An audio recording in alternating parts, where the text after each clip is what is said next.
Hey, everybody, and happy Memorial Day. Hope you're having a great long holiday weekend. I am going to read a little bit tonight again this is from tonight from Have Spacesuit Will Travel by Robert Heinlein, one of my favorite science fiction authors.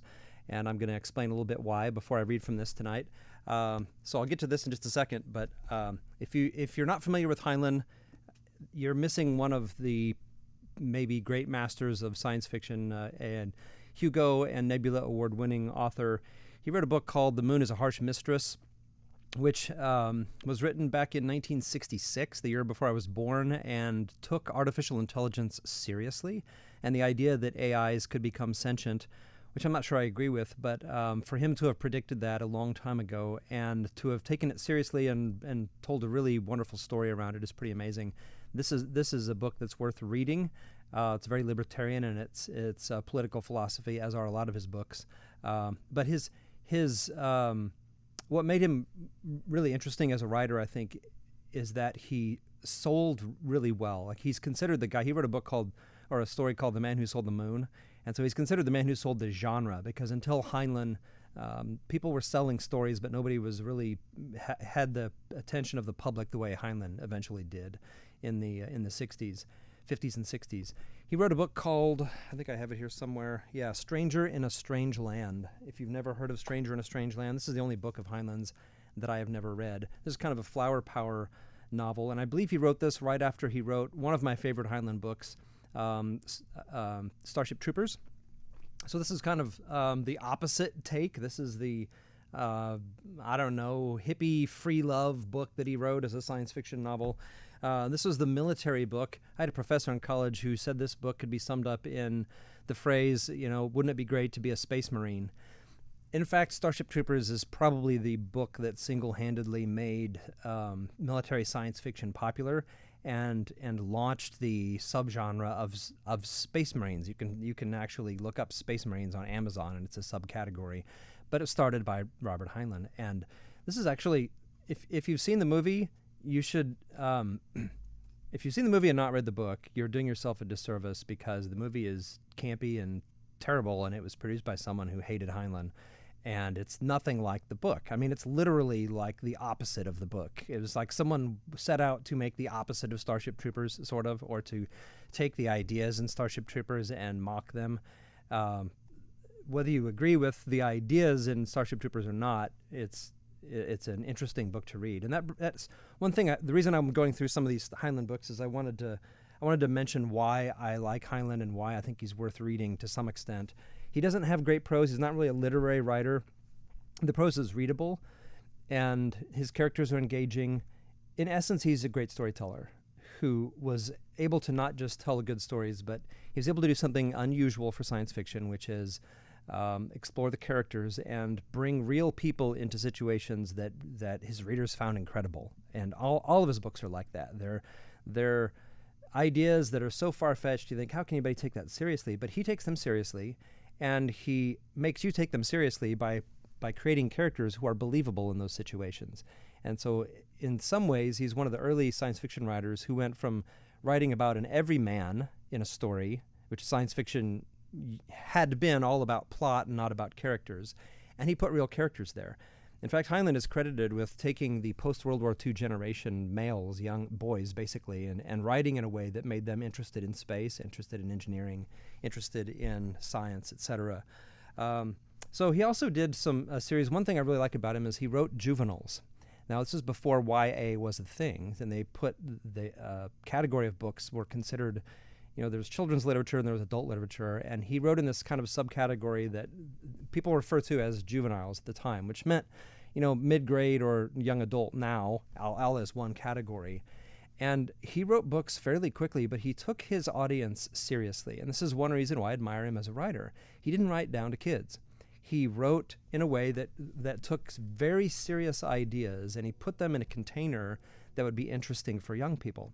So here's one of those books. It's called Citizen of the Galaxy, and this could probably be categorized as in the adult category too. This is the idea behind this is basically, what will slavery look like in the future, in a far future? Will we still have slavery? And he said, yeah, absolutely we will. interesting idea, right? I mean, most science fiction artists, like the Star Trek generation, wanted to get rid of everything evil about human nature, and Heinlein was too astute about human nature to believe that that could happen. Here's one called The Rolling Stones. This is considered a juvenile, I think, and it's about a family in space. So what does family life look like when you are on the frontier, so to speak? And he did that several times. He didn't mesh Westerns with science fiction. He meshed the idea of exploration and mankind going outside of the planet with, like, looking back in our history and saying, what does human exploration always look like? What did we deal with? And it always impacts the family, and science fiction writers seem to forget that. And this book takes that seriously, takes the family element seriously. Here's one called Starman Jones, about a stowaway. What's a stowaway problem look like in the future? Here's one that may sound boring. This was originally published in Boy's Life magazine as a serial. It's called Farmer in the Sky, and it's the idea we're going to terraform our solar system. How do we do it, and what are the problems associated with it? Again, frontier life, but from the perspective of a farmer, but a farmer on Ganymede, and it's a compelling story about the problems that people bring with them, not just the ones that they find in space. Here's one with a really goofy cover. Sounds like a goofy title, but I really enjoy this. It's called The Star Beast. On the back reads, "Love me, love my lummox." He's got a space creature as a pet that he calls lummox. It's kind of like a giant cross between a hippo and a rhino with 8 legs. And the idea behind this is, what if intelligence doesn't look like what we think it should look like?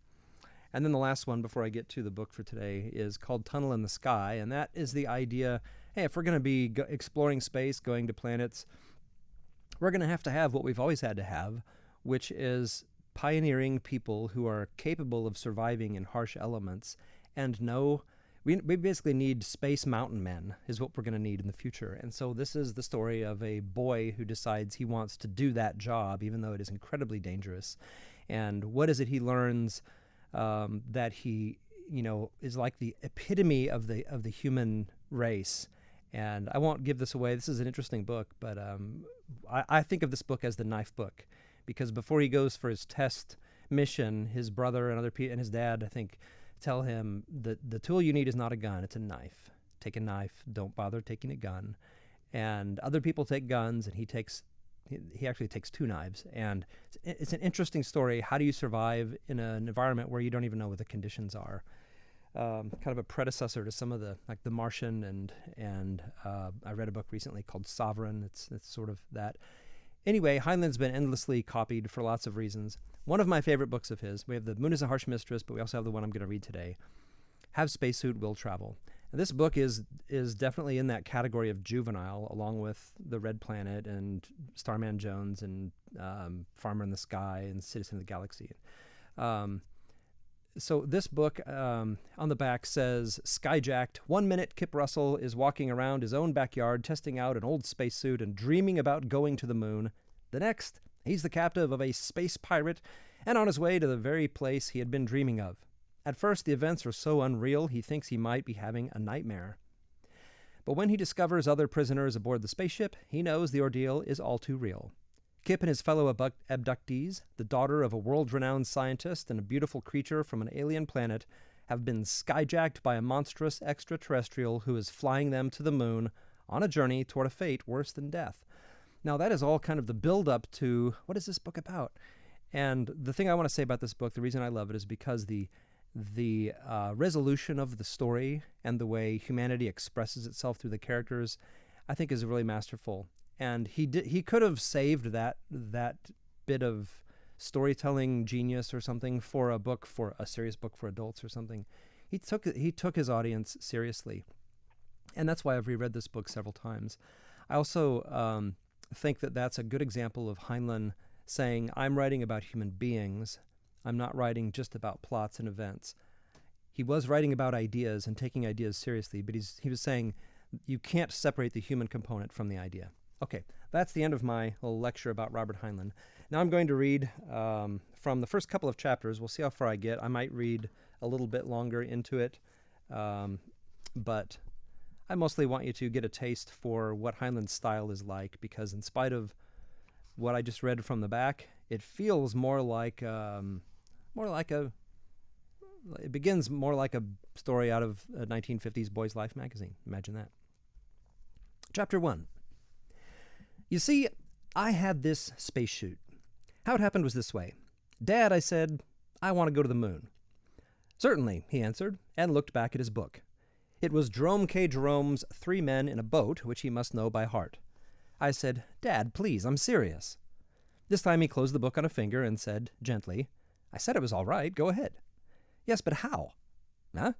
He looked mildly surprised. Why, that's your problem, Clifford. Dad was like that.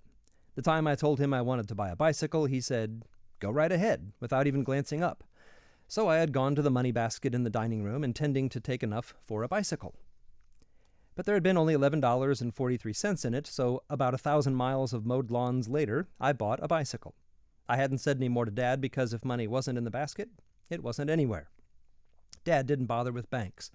Just the money basket and one next to it marked Uncle Sam, the contents of which he bundled up and mailed to the government once a year. This caused the Internal Revenue Service considerable headache, and once they sent a man to remonstrate with him. First the man demanded, then he pleaded. But, Dr. Russell, we know your background. You've no excuse for not keeping proper records. But I do, Dad told him. Up here. He tapped his forehead. The law requires written records. Look again, Dad advised him. The law can't even require a man to read and write. More coffee? The man tried to get Dad to pay by check or money order. Dad read him the fine print on a dollar bill, the part about legal tender for all debts, public and private. In a despairing effort to get something out of the trip, he asked Dad, please not to fill in the space marked occupation with spy. Why not? What? Well, because you aren't, and it upsets people. Have you checked with the FBI? Huh? No. They probably wouldn't answer, but you've been very polite. I'll mark it unemployed spy, okay? The tax man almost forgot his briefcase. Nothing fazed Dad. He meant what he said, he wouldn't argue, and he never gave in. So, when he told me I could go to the moon, but the means were up to me, he meant just that. I could go tomorrow, provided I could wangle a billet on a spaceship. But he added meditatively, there must be a number of ways to get to the moon, son. Better check 'em all. Reminds me of this passage I'm reading. They're trying to open a tin of pineapple, and Harris has left the can opener back in London. They try several ways. He started to read aloud, and I sneaked out. I had heard that passage 500 times. Well, 300. I went to my workshop in the barn and thought about ways. One way was to go to the Air Academy at Colorado Springs. If I got an appointment, if I graduated, if I managed to get picked for the Federation's Space Corps, there was a chance that someday I would be ordered to Lunar Base, or at least one of the satellite stations. Another way was to study engineering, get a job in jet propulsion, and buck for a spot that would get me sent to the moon. Dozens, maybe hundreds of engineers had been to the moon, or were still there, for all sorts of work. Electronics, cryogenics, metallurgy, ceramics, air conditioning, as well as rocket engineering. Oh yes, out of 1 million engineers, a handful got picked for the moon. Shucks, I rarely got picked even playing post office. Or a man could be an MD, or a lawyer, or a geologist, or a toolmaker, and wind up on the moon at a fat salary, provided they wanted him and nobody else. I didn't care about salary, but how do you arrange to be number one in your specialty? And there was the straightforward way. Trundle in a wheelbarrow of money and buy a ticket. This I would never manage. I had 87 cents at that moment, but it had caused me to think about it steadily. Of the boys in our school, half admitted they wanted to space, half pretended not to care, knowing how feeble the chances were, plus a handful of creeps who wouldn't leave Earth for any reason. But we talked about it, and some of us were determined to go.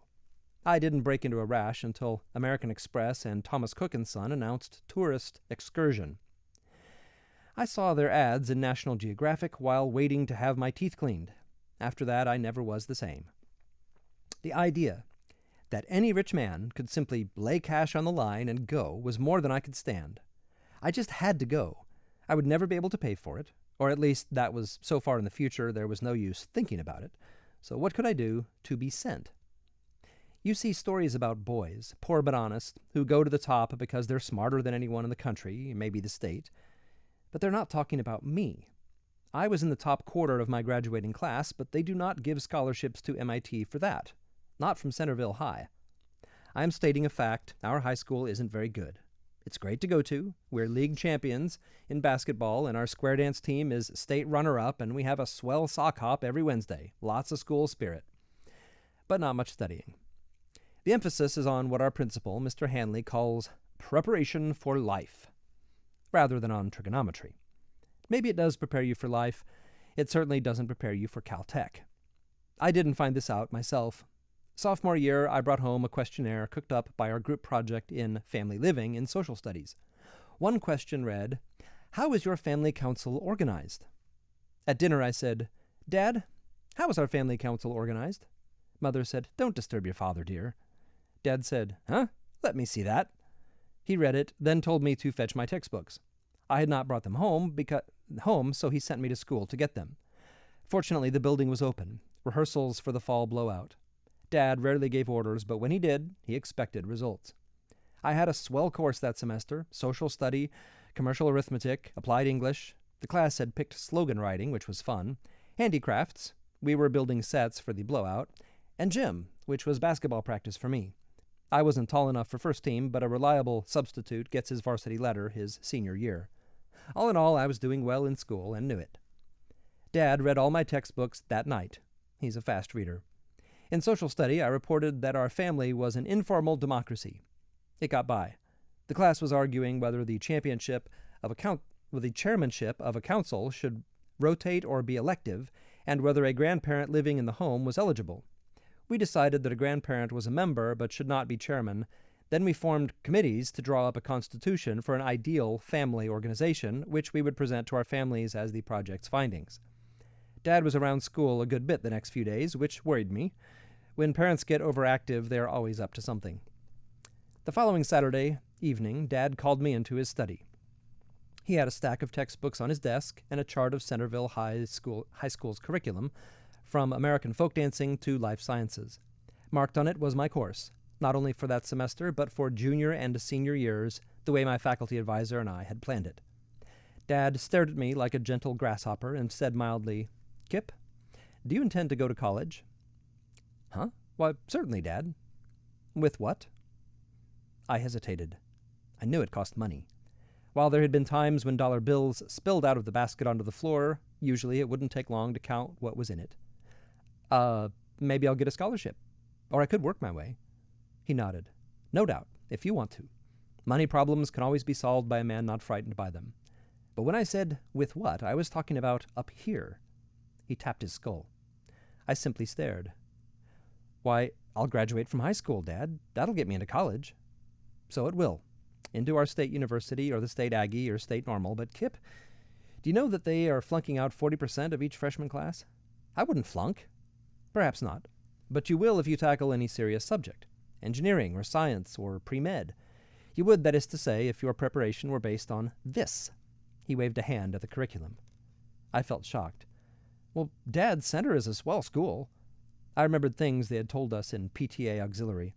"It's run along the latest, most scientific lines, approved by psychologists, and paying excellent salaries," he interrupted, "for a staff highly trained in modern pedagogy. Study projects emphasize practical human problems to orient the child in democratic social living, to fit him for the vital, meaningful tests of adult life in our complex modern culture. Excuse me, son, I've talked with Mr. Heinlein. Mr. Heinlein is sincere, and to achieve these noble purposes, we are spending more per student than is any other state save California and New York." "Well, what's wrong with that?" "What's a dangling participle?" I didn't answer. He went on. "Why did Van Buren fail of re-election? How do you extract the cube root of 87? Van Buren had been a president, that was all I remembered. But I could answer the other one. "If you want a cube root, you look in a table in the back of the book." Dad sighed. "Kip, do you think that table was brought down from on high by an archangel?" He shook his head sadly. "It's my fault, not yours. I should have looked into this years ago, but I had assumed, simply because you liked to read and were quick at figures and clever with your hands, that you were getting an education." "You think I'm not?" "I know you're not. Son, Centerville High is a delightful place, well-equipped, smoothly administered, beautifully kept. Not a blackboard jungle, oh no. I think you kids love the place. You should. But this?" Dad slapped the curriculum chart angrily. "Twaddle. Beetle tracking. Occupational therapy for morons." I didn't know what to say. Dad sat and brooded. At last he said, The law declares that you must attend school until you're 18 or have graduated from high school. Yes, sir. The school you are in is a waste of time. The toughest course we can pick won't stretch your mind. But it's either this school or send you away. I said, doesn't that cost a lot of money? He ignored my question. I don't favor boarding schools. A teenager belongs with his family. Oh, a tough prep school back east can drill you so that you can enter Stanford or Yale or any of the best. But you can pick up false standards, too. Nutty ideas about money and social position and the right tailor. It took me years to get rid of ones I acquired that way. Your mother and I did not pick a small town for your boyhood unpurposefully. So, you'll stay in Centerville High. I looked relieved. Nevertheless, you intend to go to college. Do you intend to become a professional man? Or will you look for snap courses and more elaborate ways to make bayberry candles? Son, your life is yours to do with as you wish. But if you have any thought of going to a good university and studying anything of importance, then we must consider how to make best use of your next 3 years. Why, gosh, Dad, of course I want to go to a good... See me when you've thought it over. Good night. I did for a week. And I began to see that Dad was right. Our project in family living was twaddle. What do those kids know about running a family? Or Miss Finchley, unmarried and no kids. The class decided unanimously that every child should have a room of his own and be given an allowance to teach him to handle money. Great stuff. But how about the Quinlan family? 9 kids in a 5-room house. Let's not be foolish. Commercial arithmetic wasn't silly, but it was a waste of time. I read the book through the first week. After that, I was bored. Dad switched me to algebra, Spanish, general science, English grammar, and composition. The only thing unchanged was gym. I didn't have it too tough catching up. Even those courses were watered down. Nevertheless, I started to learn, for Dad threw a lot of books at me and said, Clifford, you would be studying these if you were not in overgrown kindergarten. If you soak up what is in them, you should be able to pass college entrance board examinations. Possibly. After that, he left me alone. He meant it when he said that it was my choice. I almost bogged down. Those books were hard, not the predigested pap I got in school. Anybody who thinks that studying Latin by himself is a snap should try it. I got discouraged and nearly quit, then I got mad and leaned into it. After a while, I found that Latin was making Spanish easier and vice versa. When Miss Hernandez, my Spanish teacher, found out I was studying Latin, she began tutoring me. I not only worked my way through Virgil, I learned to speak Spanish like a Mexicano. Algebra and plane geometry were all the math our school offered. I went ahead on my own with advanced algebra and solid geometry and trigonometry, and might have stopped so far as college boards were concerned, but math is worse than peanuts. Analytical geometry seems pure Greek until you see what they're driving at. Then, if you know algebra, it bursts on you and you race through the rest of the book. Glorious. I had to sample calculus, and when I got interested in electronics, I needed vector analysis. General science was the only science course the school had, and pretty general it was, too, about Sunday supplement level. But when you read about chemistry and physics, you want to do it, too. The barn was mine, and I had a chem lab and a dark room and an electronics bench and, for a while, a ham station. Mother was perturbed when I blew out the windows and set fire to the barn. Just a small fire. But Dad was not. He simply suggested that I not manufacture explosives in a frame building. When I took the college boards my senior year, I passed them. It was early March my senior year that I told Dad I wanted to go to the moon. The idea had been made acute by the announcement of commercial flights, but I had been space happy ever since the day they announced that the Federation Space Corps had established a lunar base. Or earlier. I told Dad about my decision because I felt that he would know the answer. You see, Dad always found ways to do anything he decided to do. When I was little, we lived lots of places: Washington, New York, Los Angeles, I don't know where, usually in hotel apartments. Dad was always flying somewhere, and when he was home, there were visitors. I never saw him much. Then we moved to Centerville, and he was always home, his nose in a book or working at his desk. When people wanted to see him, they had to come to him. I remember once, when the money basket was empty, Dad told Mother that a royalty was due. I hung around that day because I had never seen a king. I was 8, and when a visitor showed up, I was disappointed because he didn't wear a crown. There was money in the basket the next day, so I decided that he had been incognito. I was reading The Little Lame Prince, and had tossed Dad a purse of gold. It was at least a year before I found out that a royalty could be money from a patent or a book or business stock, and some of the glamour went out of life. But this visitor, though not a king, thought he could make Dad do what he wanted rather than what Dad wanted. Dr. Russell, I concede that Washington has an atrocious climate, but you will have an air-conditioned offices. With clocks, no doubt, and secretaries, and soundproofing. Anything you want, Doctor. The point is, Mr. Secretary, I don't want them. This household has no clocks, no calendars. Once I had a large income and a larger ulcer. I now have a small income and no ulcer. I stay here. But the job needs you. The need is not mutual. Do have some more meatloaf. Since Dad did not want to go to the moon, the problem was mine. I got down college catalogs I'd collected and started listing engineering schools. I had no idea how I could pay tuition or even eat, but the first thing was to get myself accepted by a tough school with a reputation. If not, I could enlist in the Air Force and try for an appointment. If I missed, I could become an enlisted specialist in electronics. Lunar base, used radar, and astrotechs. One way or another, I was going. Next morning at breakfast, Dad was hidden behind the New York Times while Mother read the Herald Trib. I had the Centerville Clarion, but it's fit only for wrapping salami. Dad looked over his paper at me. Clifford, here's something in your line. Huh? Don't grunt. That is an uncouth privilege of seniors. This. He handed it to me. It was a soap ad. It announced that tired old gimmick, a gigantic, super-colossal prize contest. This one promised 1,000 prizes down to a last 100, each of which was a year's supply of Skyway soap. Then I spilled cornflakes in my lap. The first prize was an all-expense trip to the moon. That's the way it read, with 3 exclamation points. Only to me there were a dozen, with bursting bombs and a heavenly choir. Just complete this sentence in 25 words or less. I use Skyway soap because... and send in the usual soap wrapper or reasonable facsimile. There was more about joint management of American Express and Thomas Cook, and with the cooperation of the United States Air Force, and a list of lesser prizes. But all I saw, while milk and soggy cereal soaked my pants, was trip to the moon. All right, that's chapter 1. I'm going to read chapter 2 now. We'll see how far Kip gets.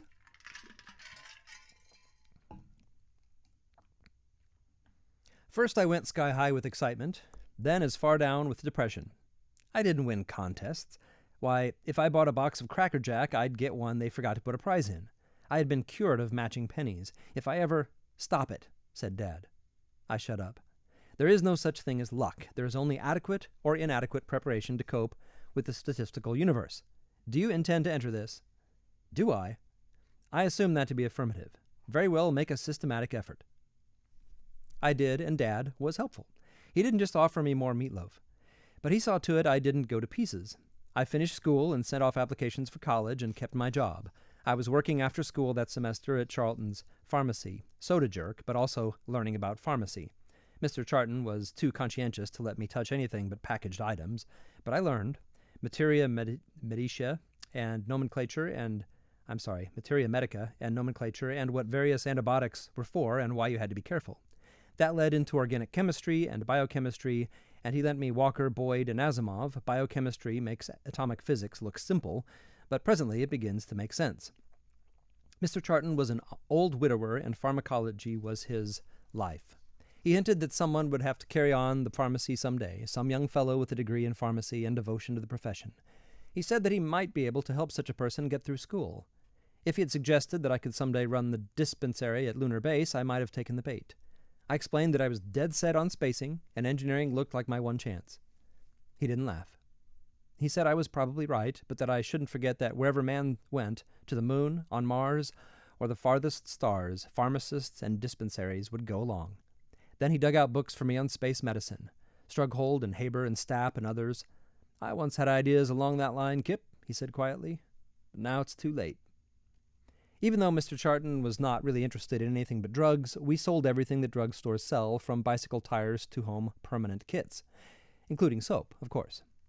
We were selling darned little Skyway soap. Centerville is conservative about new brands. I'll bet some of them made their own soap.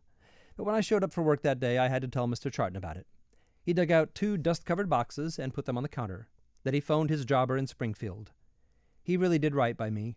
He marked Skyway soap down almost to cost and pushed it, and he almost always got the wrappers before he let the customer go. Me, I stacked a pyramid of Skyway soap on each end of the fountain, and every Coke was accompanied by a spiel for good old Skyway. The soap that washes cleaner, is packed with vitamins, and improves your chances of heaven, not to mention its rich, creamy lather, finer ingredients, and refusal to take the Fifth Amendment. Oh, I was shameless. Anybody who got away without buying was deaf or fast on his feet. If he bought soap without leaving the wrappers with me, he was a magician. Adults, I talked out of it. Kids, if I had to, I paid a penny for each wrapper. If they brought in wrappers from around town, I put a dime a dozen and threw in a cone. The rules permitted a contestant to submit any number of entries as long as each was written on a Skyway soap wrapper or reasonable facsimile. I considered photocopying one and turning out facsimiles by the gross, but Dad advised me not to. It is within the rules, Kip, but I've never yet known a skunk to be welcome at a picnic. So I used soap, and I sent in wrappers with slogans.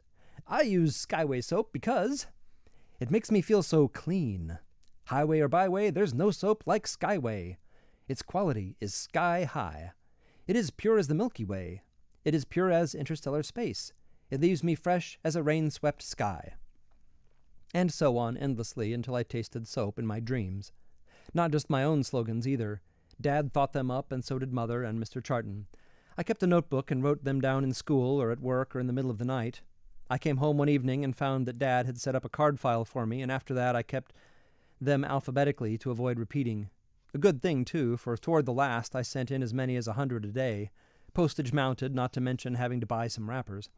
Other kids in town were in the contest, and probably some adults, but they didn't have the production line I had. I'd leave work at 10 o'clock, hurry home with the day's slogans and wrappers, pick up more slogans from Dad and Mother, then use a rubber stamp on the inside of each wrapper. I used Skyway soap because, with my name and address. As I typed, Dad filled out file cards. Each morning I mailed the bunch on my way to school. I got laughed at, but the adults most inclined to kid me were quickest to let me have their wrappers. All but one, an oaf called Ace Quiggle. I shouldn't class Ace as an adult. He was an overage juvenile delinquent. I guess every town has at least one Ace.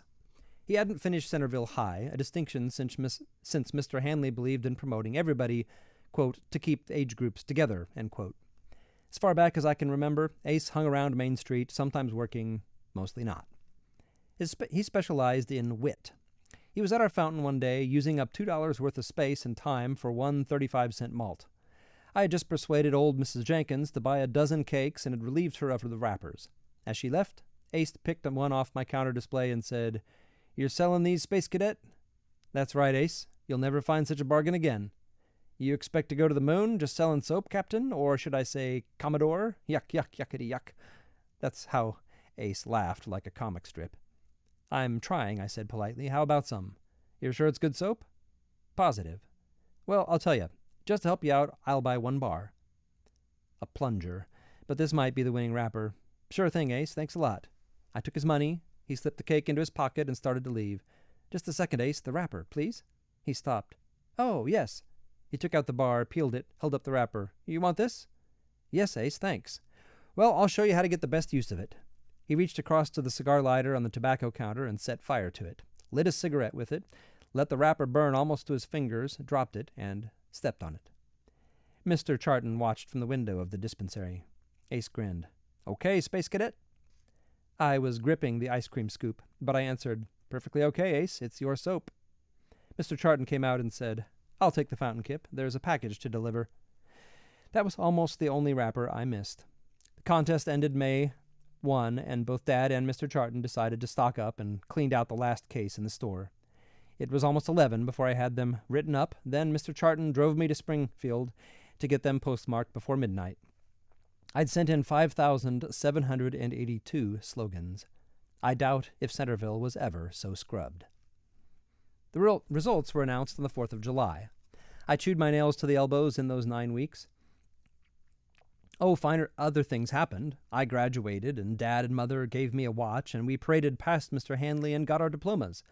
It felt good, even though what Dad had persuaded me to learn beat what I learned at dear old Center 6 ways from 0.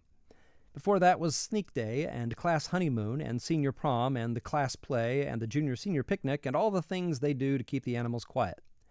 Mr. Charton let me off early if I asked, but I didn't ask often, as my mind wasn't on it, and I wasn't going steady anyhow. I had been earlier in the year, but she, Elaine McMurdy, wanted to talk boys and clothes, and I wanted to talk space and engineering, so she put me back into circulation. After graduation, I worked for Mr. Charton full-time. I still didn't know how I was going to college. I didn't think about it. I just dished Sundays and held my breath until the 4th of July. It was to be on television at 8 p.m. We had a TV, a black-and-white, flat-image job, but it hadn't been turned on in months after I built it and lost interest. I dug it out, set it up in the living room, and tested the picture. I killed a couple of hours adjusting it, then spent the rest of the day chewing nails. I couldn't eat dinner. By 7:30, I was in front of the set, not watching a comedy team and fiddling with my file cards. Dad came in, looked sharply at me, and said, "Take a grip on yourself, Kip. Let me remind you again the chances are against you." I gulped. "I know, Dad. Furthermore, in the long run, it won't matter. A man almost always gets what he wants badly enough. I am sure you will get to the moon someday, one way or another."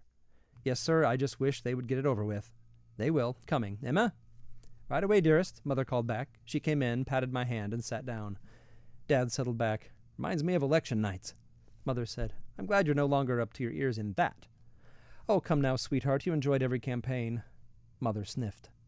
The comics went back where comics go. Cigarettes did a can-can, then dived into their packs, while a soothing voice assured us that carcinogenic,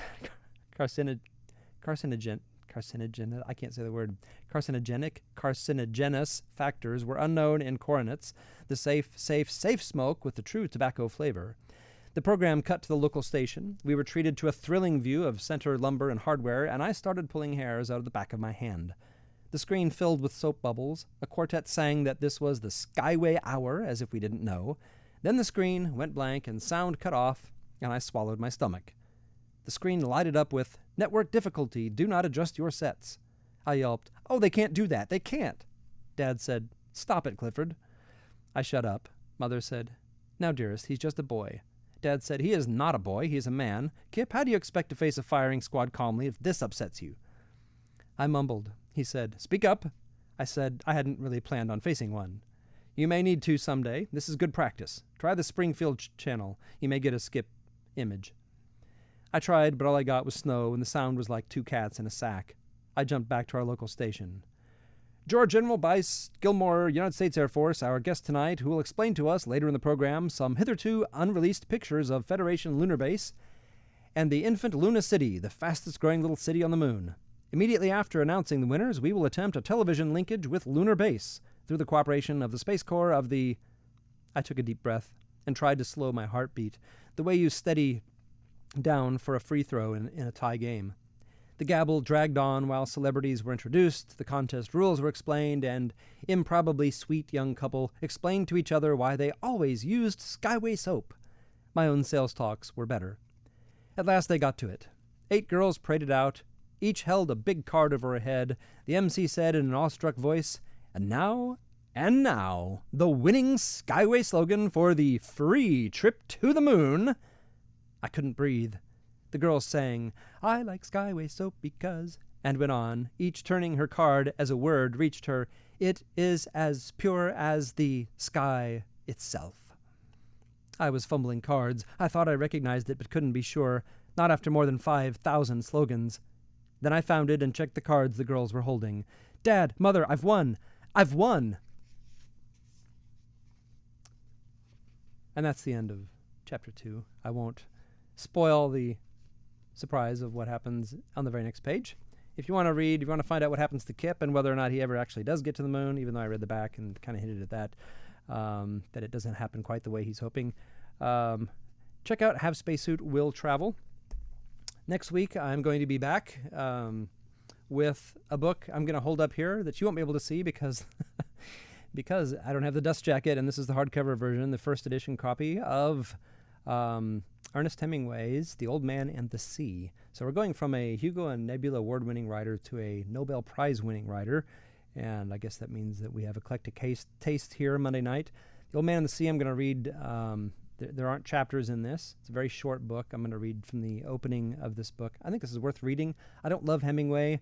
I think he led a very sad life, and his stories tend to be kind of depressing. But this one has such nobility to it, and it has this strange sense of an uplifting message, while at the same time pulling you into the side of a character of someone that's just he humanizes the main character, the old man, so well and so deeply, and makes his struggle so epic when it's just a man fishing basically out in the sea by himself. That's really worth reading as a story. If you've never read this, if you're going to read one Nobel Prize winning book, this one is worth reading. And my last comment, I guess, about have spacesuit will travel was the comment I wanted to end with about humanity. That might seem strange to juxtapose have spacesuit will travel with the Old Man and the Sea, but one thing I really like about this book is that it does something similar to the Old Man and the Sea, believe it or not, in that it makes a human struggle for nobility something very personal and I guess very and universal at the same time. That there's something he gets at with showing us the story through this kid named Kip, who is basically living a 1950s lifestyle in a supposed future. But there's something that's kind of enriching about that and human about it. So anyway, that's why I enjoy this book so much, and the ending's really great. So hope you enjoyed this tonight, and we'll be back next week with another reading from Ernest Hemingway. So thanks for joining me, and have a good night.